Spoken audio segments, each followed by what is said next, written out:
আসসালামু আলাইকুম। সবাইকে ঈদের দুপুরের শুভেচ্ছা। কী অবস্থা সবার? বাহিরে খুব গরম, কিন্তু বাসায় কিন্তু মোটামুটি ঠান্ডা আছে। বাহিরের গরম আর রান্নাঘরে গেলেই বেশি গরমটা লাগে। তো আলহামদুলিল্লাহ আমার রান্নাবান্না সব শেষ। আমি রান্না করেছি পোলাও। পোলাও কিন্তু খুব ঝরঝরা হয়েছে, খুব সুন্দর হয়েছে। আর আমি আজ যা রান্না করেছি দেখাচ্ছি। আর বেশি কিছু রান্না করিনি যেহেতু গরম, আর আমরাও মানুষ তেমন একটা নেই বাসায়। তো সেজন্য অল্প অল্প রান্না করেছি। গরুর মাংস রান্না করেছি, আর হচ্ছে মুরগির রোস্ট, মুরগির রোস্ট করেছি, আর হচ্ছে ডিমের কোরমা করেছি। ডিমের কোরমাটা আমার ভালো লাগে, খুব নারকেল দুধ দিয়ে রান্না করলে মানে খুবই মজা লাগে পোলাওর সাথে খেতে।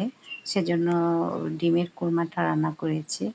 আর হচ্ছে অন্যান্য সালাদ বা 7 আপ যা আছে এগুলোর সাথে। তো আমার এই হচ্ছে আজকের দুপুরের খাবার। ঈদের দিন আসলে স্পেশাল তো করতেই হবে, ঈদ বলে কথা।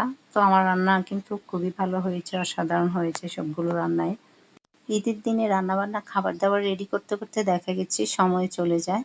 আর মজার সবার খাবার-দাবার খেয়ে বাসায় ঈদটাই উদযাপন করি। আর ছবি তুলি বা ছাদে বা আশেপাশের মানুষগুলো আসে, তখন তাদের সাথে খুব মজা আড্ডা আড্ডা হয়। তারপরের থেকে আসলে ঈদের বেড়ানো বা ঘোরা শুরু হয়।